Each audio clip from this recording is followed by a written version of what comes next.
that. I'm Mary-Lucille Baker, and this is Showupstandout, where I introduce disruptive creatives. And my guest has arrived in the studio. Let me tell you a little bit about her background. Born in Cornwall, southwest England, and graduated from St Bartholomew's Hospital Medical College in London. And after her house jobs year, we would call it, internship, whatever, moved to Australia and further hospital and general practice training. This included emergency medicine, obstetrics in Midland and Armidale, paediatrics in Alice Springs, and a variety of hospital and general practice learning in Darwin. From there, she completed her fellowship of general practice in Melbourne, returning to Perth, working in a variety of settings, including being the sole doctor on Rottnest Island. That's pretty hard, difficult, interesting. General practice after hours and local general practices before settling into building up a practice in nutritional medicine at Health Quest in Bicton and now at Sanctuary Wellness in Coogee. So welcome to the studio, Dr. Sally Price. Thanks for having me, and it's great to have this wonderful opportunity to speak out. Thank you. Great. Yeah, we've got lots of things to talk about. So, So much to talk about. Yeah, so I'm fascinated with the other things that you've done. Alongside, you've done functional medicine. So it's, I've got here MBBS. So it's... So I've got 3 fellowships. So the College of GPs, the Fellowship of the Australasian Society of... Lifestyle medicine, and the FACNEM is nutritional and environmental medicine. And you've also got a diploma in Ayurvedic studies. I do. Let me see. So what happened in December 2021 to your medical practice? You were working as a medical practitioner then.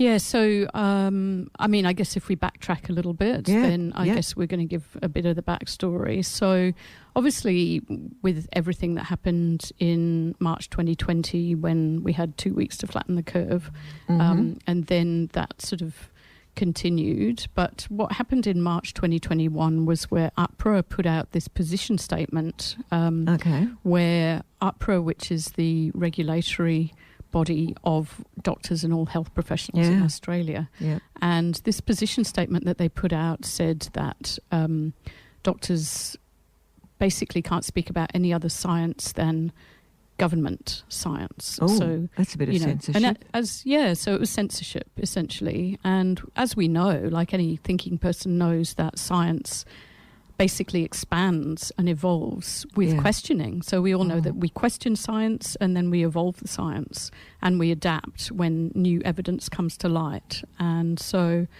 I was a bit perturbed by that statement. But it was really August where I was attacked by AHPRA. So there was an anonymous person put in a complaint to AHPRA. This wasn't anybody that I had ever seen, that I know of, that had never paid to see me for my services. I had no contract with this person as far as I'm aware. Wow. But they were following my social media. And this has happened to quite a number of doctors that have been concerned with what's been going on in medicine in the last few years. So, I wasn't instantly suspended, but I had a case that I had to answer. And so AHPRA opens a case on you. They usually ring you up on a Friday afternoon to hassle you so that you can worry over the weekend. And there have been, this is a huge deal for many doctors. It's all planned.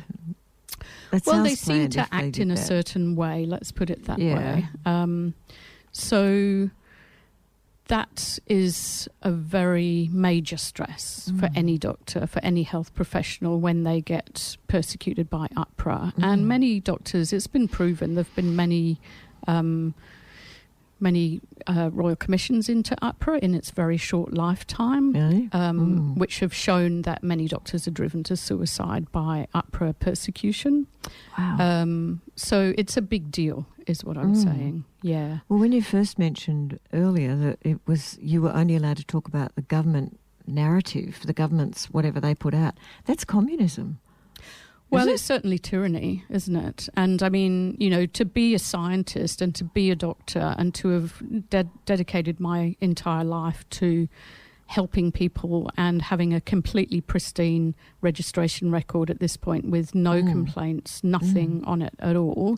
And then with this vexatious complaint, I think in retrospect is what we might call it now, to have to deal with that was a major stress for me. And on the background of a couple of years of, trying to work out how to help people who might get unwell with COVID and all of that sort of thing.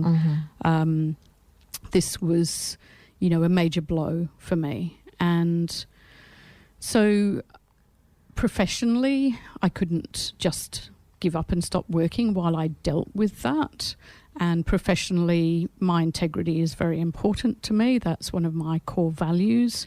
Yeah. And so I wanted to ensure that all of my patients were able to access ongoing healthcare. So I kept working until December, but then at that point I decided that I would take a little bit of time off, have a break, recoup, heal myself, etc. But things have moved on from there and things have got more difficult. So I think, it was a good decision to step away. And during that time, when I was undergoing my APRA persecution, I was made to do 10 hours of educational stuff. So, oh my goodness. Yeah. What sort of education? Well, the most interesting part of the education, and as you know, I love learning. So, I was immersed in a range of videos coming from psychology and how you're supposed to handle social media and all of those things. But also part of my reading was the AMA Code of Ethics, and that was fascinating reading. And we might visit that and look at some of the key parts of the AMA Code of Ethics in a little while. But when I was able to reflect on this after I'd stopped working, and, I did get through that APRA attack and came out the other side and smoothed it all over and did what I was told by my indemnity organisation, because that's what you have to do if you need to keep working. But the thing is, once you've been attacked by APRA, it's a bit like a rabid dog. You're never off the hook. They're always after you. And that's what we've seen over and over again with anybody who's interested in healing or functional medicine, nutritional and environmental medicine. APRA definitely want those things dead. They're definitely wanting the pharmaceutical model of medicine. Yeah, that doctors like yourself are addressing things like Ayurvedic medicine and functional. And tell us a bit about this, what functional medicine is.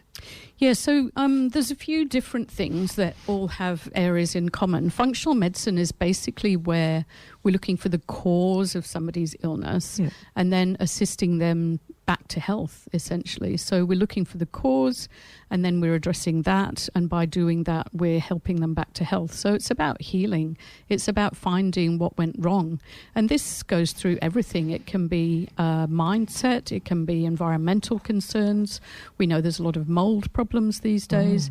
It could be exercise or lack of it. It could be nutrition or tissue nurture, like how much nourishment people are actually getting through to their tissues. It could be sleep and detox capacities.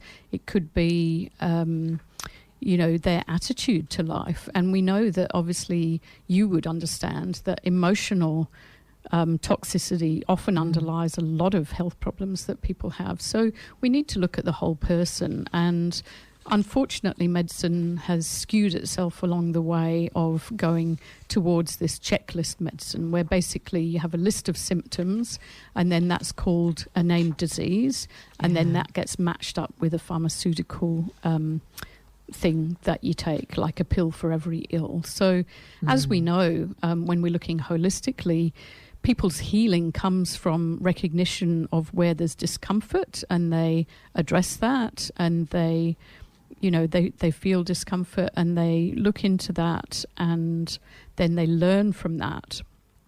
And then they go back to sort out or heal that. But when you've got a pill for every ill, you can get out of every discomfort, can't you? So there's never any growth.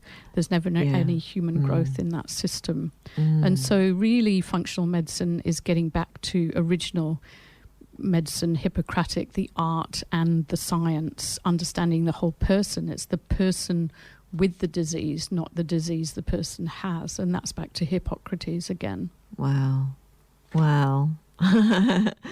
So I pulled this up. There was a couple of questions. I've got lots of questions here, but this one was like, so you said, at one stage you said exercise or lack of it. So can people over-exercise or do the wrong exercise? Or Absolutely. What? And actually I'm in a group, we've got a conference this weekend. Mm-hmm. It's called Precision Health Alliance. And this is a fairly new concept, but it uses AI for good. So it's using algorithms and measures and questionnaires to get to the bottom of who somebody is. Wow. It's really awesome. Oh my it's God. So awesome.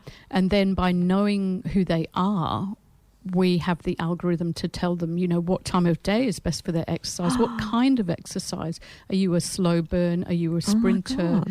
Should you be just gardening in the fields for 8 hours, or should you be doing a sprint and a run and a hunt? And how do people find out about this?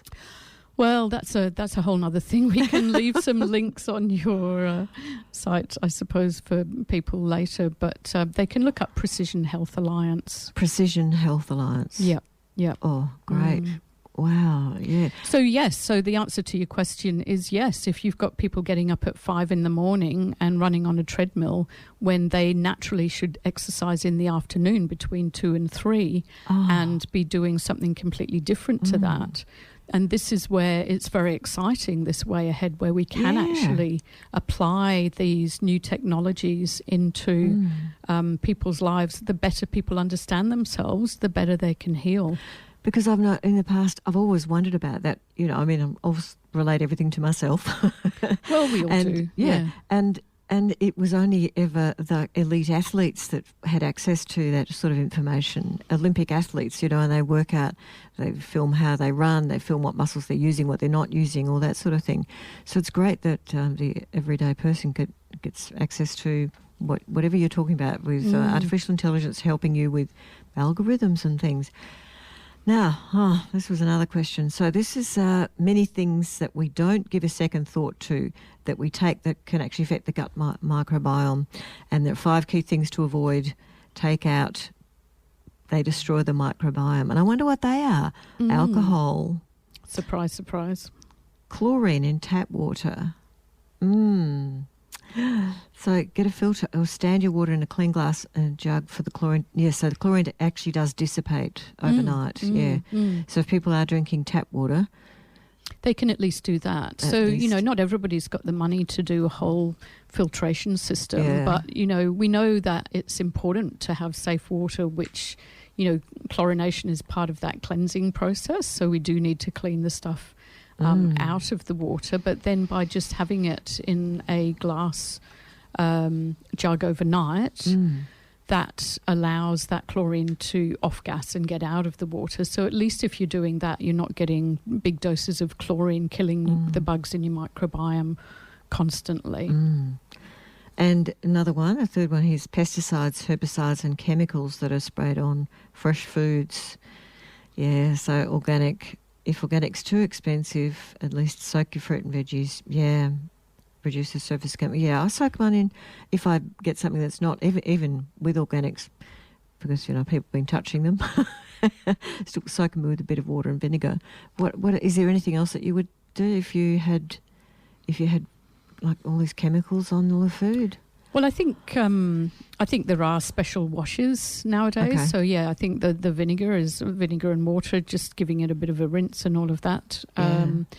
Obviously, I'm a keen proponent of everybody growing a bit of their own fresh veggies, and what seems to work the best is at least to be growing your leafy stuff, because the number of times that is sprayed is insane. I'm so glad you said that, because I haven't bought any green leafy stuff for 6 months or more. I grow it all. That's wonderful. Fantastic news. Yeah, good to hear that. Yeah, because that's what I'm finding grows well. Some other things, they're not growing so well in my garden, but that's okay. And it's productive, isn't it? It's like, that keeps going all the time. You can just pick a few bits, put it in your salad, and every day you've got some fresh stuff that hasn't been contaminated in that system. So you're a bit more prepared for. So then the fourth thing here is emulsifiers. They work like detergents.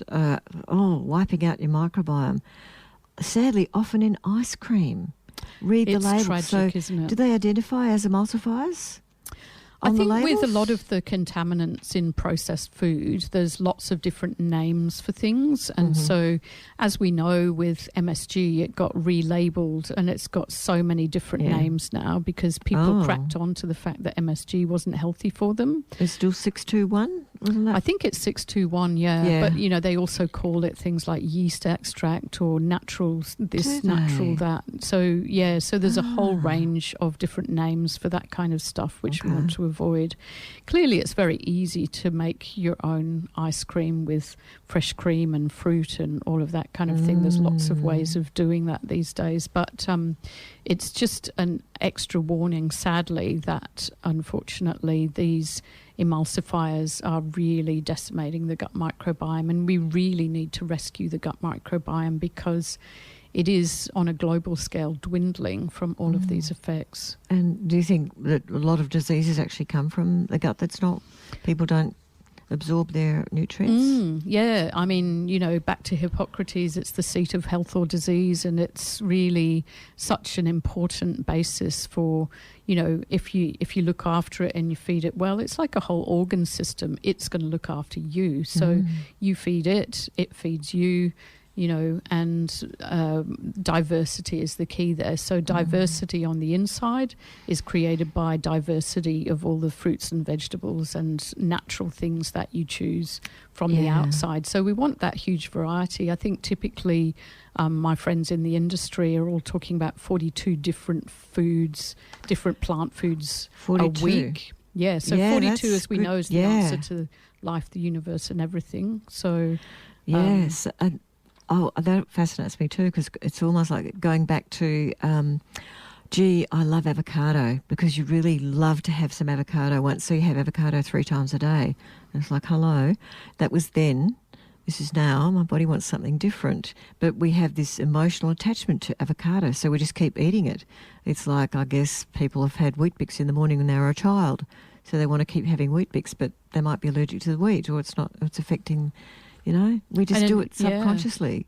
Yeah, that's right. Habitually. Because humans actually don't like change, and this is the big challenge for us: is we actively resist change quite frequently. And the sad thing about avocados is they do increase histamines, and they're quite histamine releasing. And so when people are onto these ideas of, this is healthy, therefore I'm going to have bucket loads of it, this can lead them down the wrong pathway. So histamines, is that allergies or? Yeah, exactly. Yeah, so people can be getting sort of gut issues or skin issues or, you know, all of those kinds of things that we associate with allergies. And it can be all of these supposedly healthy things like avocados and all the fermented foods, which of course so 42 different foods in the week. Okay. But yeah, we want lots of different plant foods. But you know, that of course includes nuts and seeds and you know, things like buckwheat and quinoa and rice and you know, so you've got staple type things as well as your rainbow of fresh veggies and 90% chocolate. And yes, definitely your cacao chocolate. Your cacao, like your really good quality cacao with the least amount of sugar and the most amount of cacao. 100% doesn't have any sugar, I don't think. Awesome. Yeah. I don't think I've had 100%. Maybe. Yeah, there's 100%. It's called blackout. Oh, okay. I've got to try that. It is black, yeah. So 5 things to take out. The 5th thing is BPA, BPS, is it biphenyl? Yeah. Bisphenol A. Bisphenol A and S in plastics. Yeah, so the thing is that, again, like MSG, when people cracked on to bisphenol A being a nasty thing, the advertisers went full overdrive into saying this is BPA free, this is, you know, but what they did was that they moved on to BPS, which is at least, if not more, toxic. And so when you get things that are still a plastic-looking thing, and they say BPA free, you really want to be careful about that. And I would always recommend, you know, either a glass water bottle or a stainless steel water bottle. This one I've had for years. It was made by this Fremantle company that, you know, made these. I'm a bit naughty. No, you've I'm got a bit that naughty. Awful. I've got a plastic You've got one. bisphenol A right there, Oh my which goodness. increases obesity, cancer, Oh, and hormonal I have got metal diseases. ones. Yeah, and glass ones. So this was $15 at the time, and then I just refill it with my filtered water every day and carry them around. And it's so much cheaper than even buying all of that stuff anyway. So why wouldn't you? You know. I can't remember. It's just another habit that we need to change. I'm very naughty, but if I you're not naughty. I use it over and over again. It's actually got rainwater in it now from Denmark. That's even worse, reusing those things. And the even worse thing is reusing them and putting them in the freezer, so them getting cold and then hot in the car releases more and more of the bisphenol. So, I'm sold. Yeah, so everybody needs to learn this stuff. Yeah. So my guest in the studio at the moment is Dr. Sally Price. Sally Price is incredibly, what's the word I'm looking for? Educated. She's well-rounded in everything medicine as well as alternate medicine, Ayurvedic medicine and functional medicine. And so we've been talking at the moment, we've got lots of things to talk about here, Sally. We've been talking about what to take out of your diet, and the things to take out were alcohol, chlorine, pesticides, herbicides, emulsifiers and plastics, and what to put in.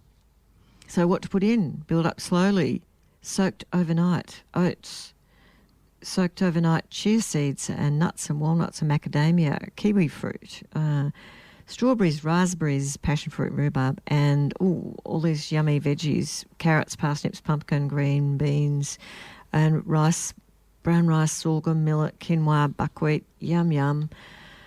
Wow, lots of things there, lots of things. But let's get on to other things what we want to talk about, because next Thursday there's a symposium. It's got Medical Censorship Symposium. Yeah, Stop Medical Censorship Symposium. That's next Thursday evening. Yeah. And this is with my work with AMPS, so the Australian Medical Professional Society. Yep. AMPS is a branch of Red Union, so there are many, many more workers around nationally who know about Red Union. Many teachers, many nurses. Yeah, it's a fairly recent union. And I think it's probably the first time that doctors have actually been represented by a proper union. So they're helping to fight with us against the current government censorship. So are your listeners aware that doctors have been censored in the last couple of years? Well, I don't think they are. You mentioned for yourself you were you were given a directive as to what you could say to people. You had to use the government narrative, which is pretty much censorship, isn't it?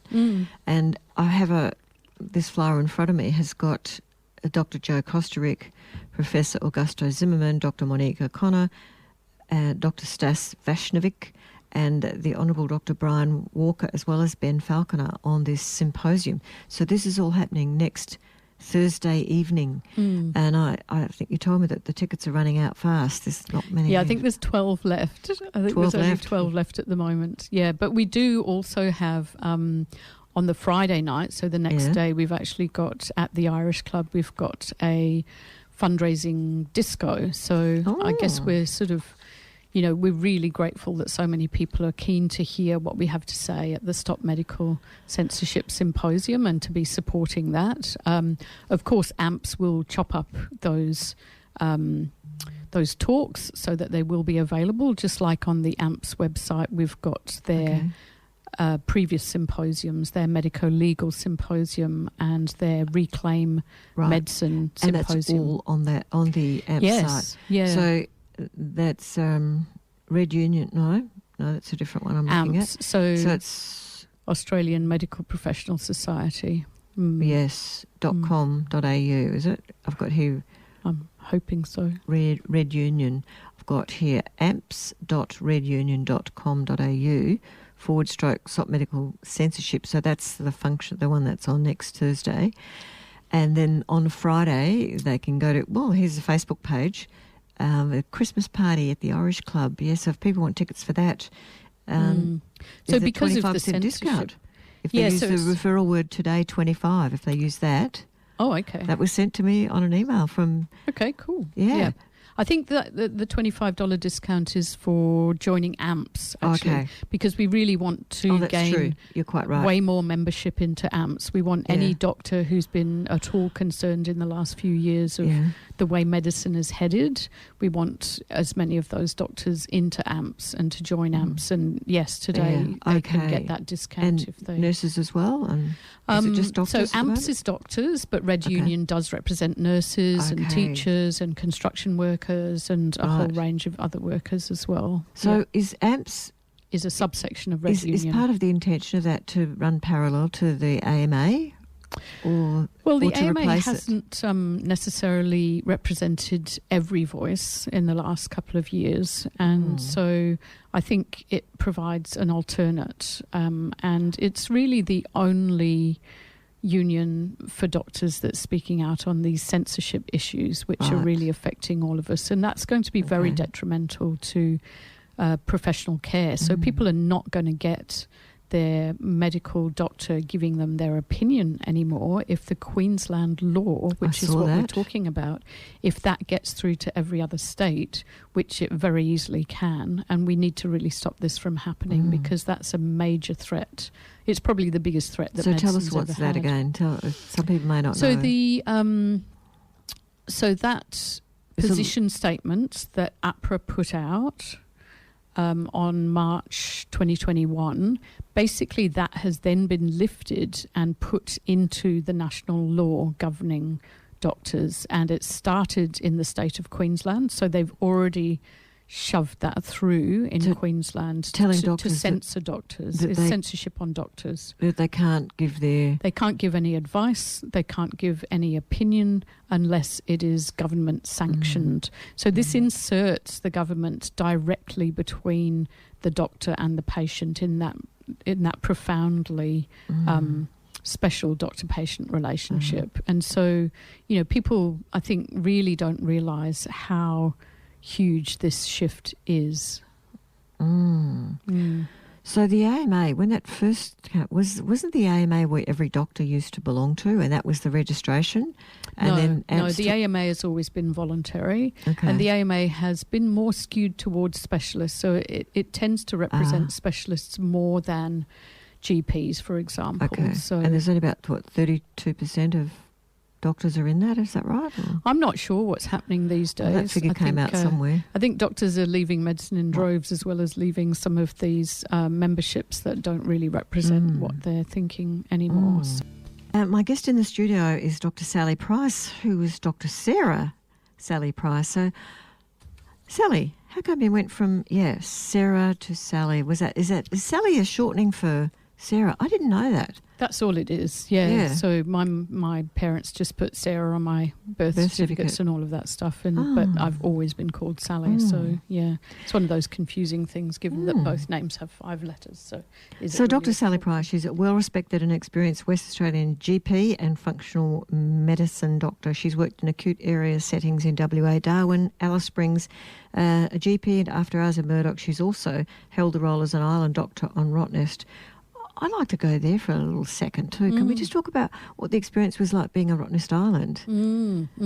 I mean, you're an emergency all by yourself. You haven't got the ambulance. Well, you have, but, you can't go across the water.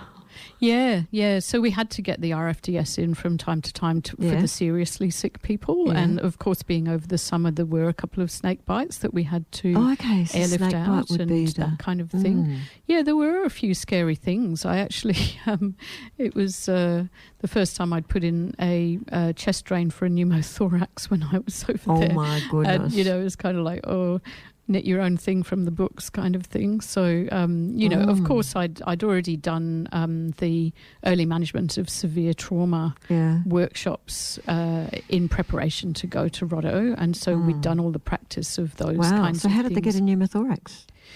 I think it was a diving thing. You get a little weak area in the lung, and then that little area sort of bursts, and then you get a pneumothorax, which is air in the wrong place, which can be fatal. It can be quite nasty. And so we did have some pretty serious things. There was also a young kid with epiglottitis that was quite concerning as well. And as you know, as a nurse, that's a medical emergency too. Yeah. So we did actually have to ship out a few medical emergencies.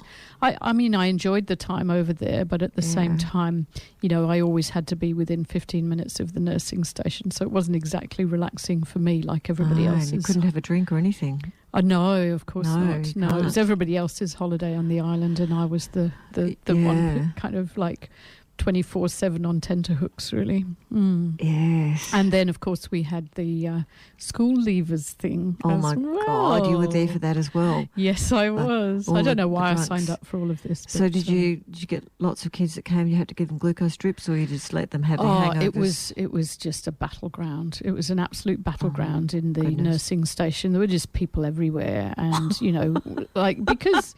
And some of them were all faking stuff as well, because they wanted to get like lifted off or get to go home. And of course, there's no way for them to get off the island unless they pretended to have a medical condition and stuff like that. Oh, goodness. So it was kind of like sorting that kind of stuff as well. And I mean, I had some fantastic nurses over there. It was really good in between the major and scary bits. Yeah. Oh, wow. Okay, so let's get on to. I was talking about a CD that I've got here with a certain track on it, and you said and we mentioned Rubber Bullets, and then you talked about the movie Battleground Melbourne that I've seen. That none of this was on mainstream media at all.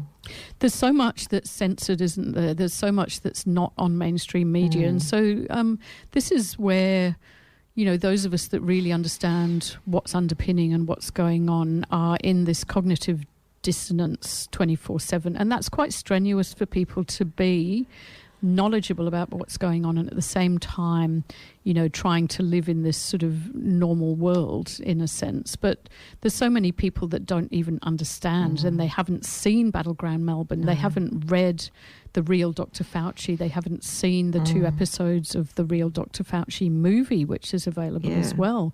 And that goes into his entire career background, faking kind of diseases and causing diseases and these awful scenes of children and disabled children being experimented on in orphanages and that sort of thing, and the burial sites of that. So it's quite confronting, and you know, it's confronting. So tell us a bit more about cognitive dissonance, because that's pretty prevalent in the community still, isn't it?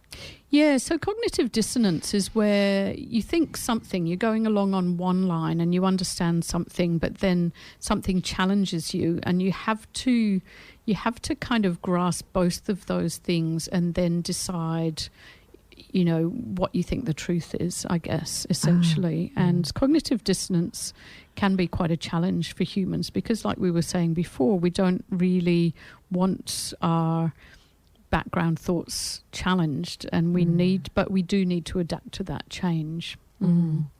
And so back to the Battleground Melbourne. You had some colleagues who were...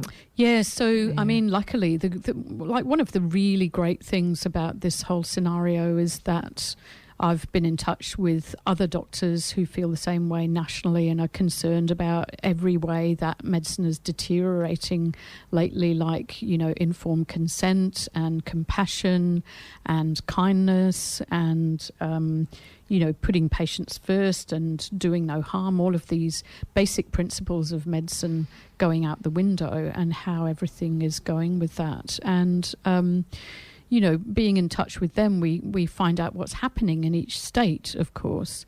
But Melbourne, of course, the lockdowns have been so destructive and so hideous. And then, of course, the various incidents on the Battleground Melbourne movie that people can watch. So what happened in Battleground Melbourne? Well, you know, there was a pregnant woman who actually the police went into her house and arrested her in front of her children. And I think that was over a social media post, just like, you know, all of these doctors getting suspended from social media posts as well. Post, and social media posts are the new, like, bad thing to do, apparently. So, we can no longer, that's the level of censorship. And as we know, Instagram, Facebook and so forth are, well, they call it fact-checking, don't they? So there's many levels of using AI to obliterate, censor people. And so I think that was that. There's other scenes of a poor lady who's virtually being choked by the police because she's not wearing a mask, like just way out of reasonable approaches. So and then, of course, the rubber bullets thing that happened.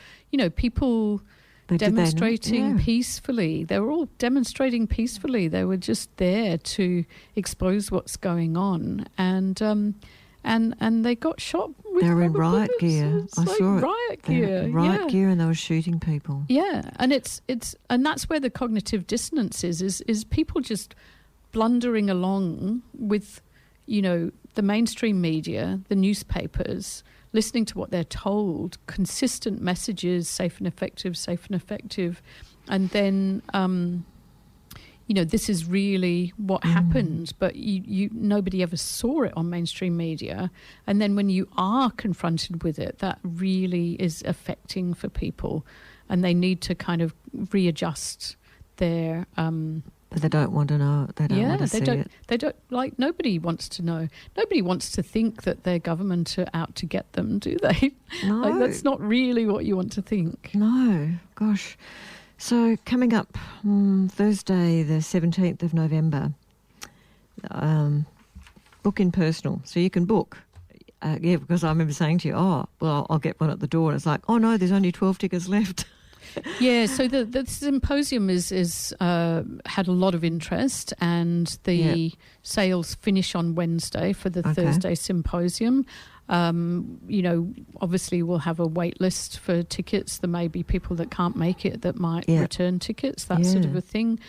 We might be able to have a bit of space for people who are happy to stand at the back, that kind of a thing. But really, apart from that, we've got on the Friday, we've got a fundraiser. So we've got a fundraising doctors disco at the Irish Club, which is always fun, isn't it? Yeah. And that's for all the medico-legal actions that are coming up. So there's the Doctors Against the Mandates in Queensland. There's Peter Pham and Julian Gillespie, retired barrister, are also putting things together. There's a whole range of different medico-legal actions that are needing funding really to go ahead, and even trying to do any of that stuff, particularly with all the doctors who now have no income because they've been suspended, deregistered. What's really forth. Encouraging. I've got a friend who's been not working for 28 months now because of APRA. Because if doctors actually stood up in the beginning and stopped what they were doing, this wouldn't have gone ahead.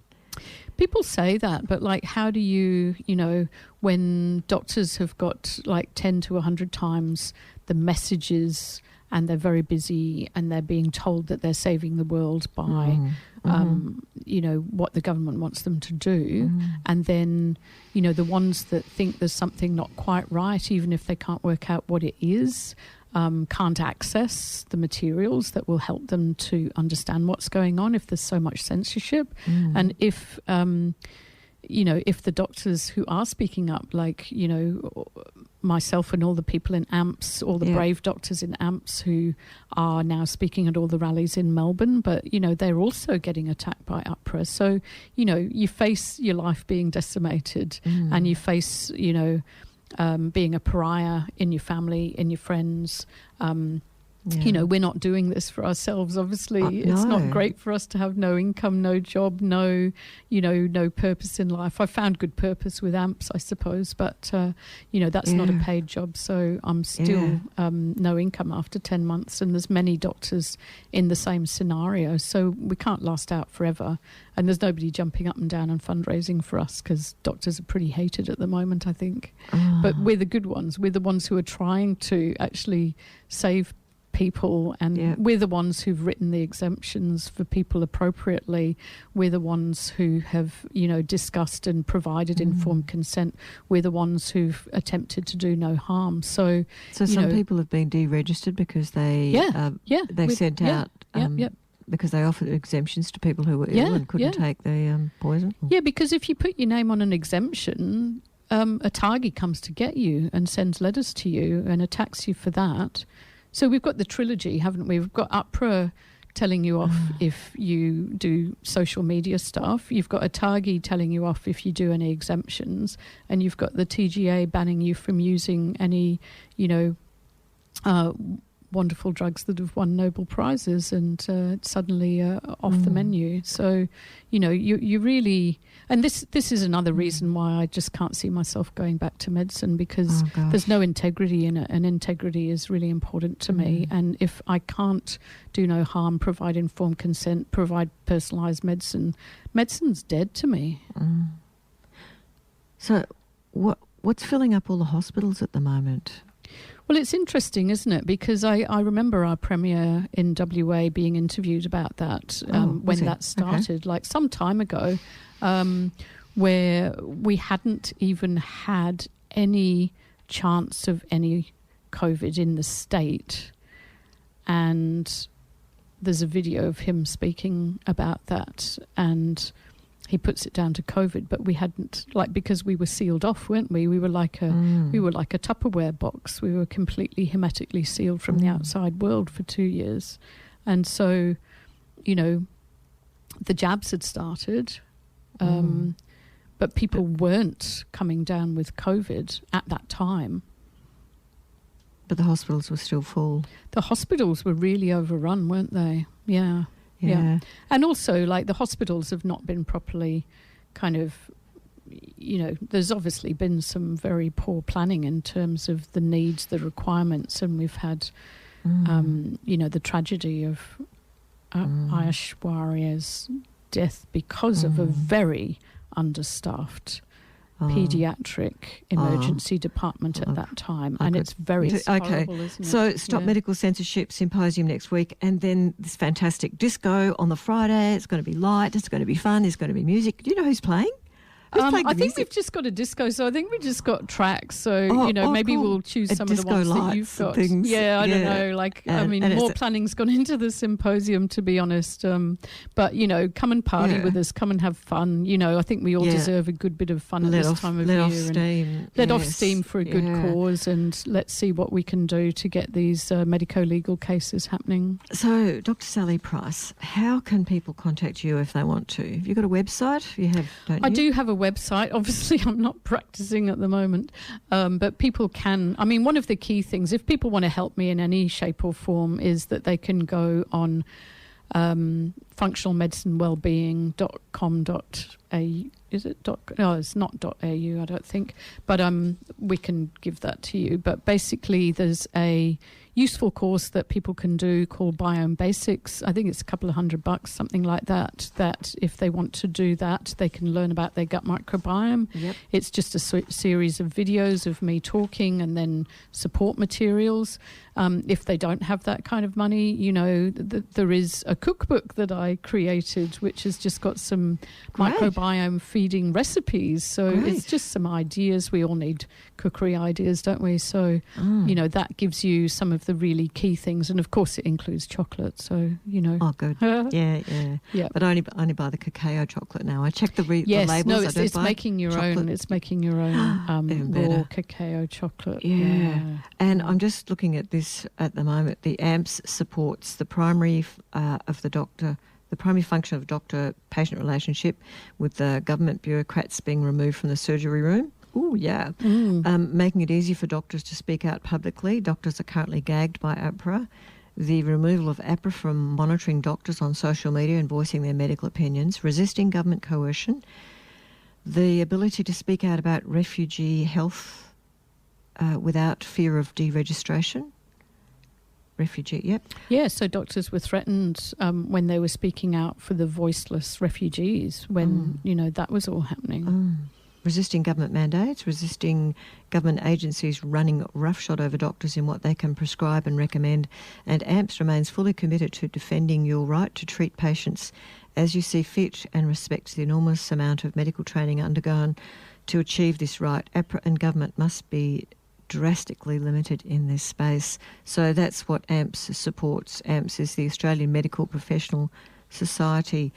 And you can support them by coming along to the party, the disco at the Irish Club next week, next Friday, the 18th of November. Dr. Sally Price, it's been wonderful having you with us. And now this is just a little bit of a reminder for those that remembered the what happened in Melbourne, where they actually fired, the police in riot gear fired rubber bullets at peaceful demonstrators. One man I saw, to see the bruise on his tummy. The bruise, yeah. The bruise is still Shocking. undergoing treatment for that. Medical care, yeah. That was at point blank range. Yeah. They shot him at point There's blank range. no excuse for any of this and stuff. he was not... And this needs a major review. They had no weapons. They were just peaceful people walking, standing, sitting, getting dragged around. And this is happening in our country. And, you know, like WA with the WA bill that got passed a few weeks ago is going to be allowing all sorts of other kind of approaches which may be similar to what's happened I understand they're already knocking on people's doors. And that's already been starting to happen, I've heard. In Armidale, in Ellenbrook and in Belmont are the three places I'm aware of. Yeah. That people have posted that they've come to their door. It's a very weird world suddenly, isn't it? And it hasn't taken long to it's descend a very strange into world tyranny. we live in, Master Jack. Well, that was another song. Okay, it's Rubber Bullets. Thank you, Dr. Sally Price. Thank you.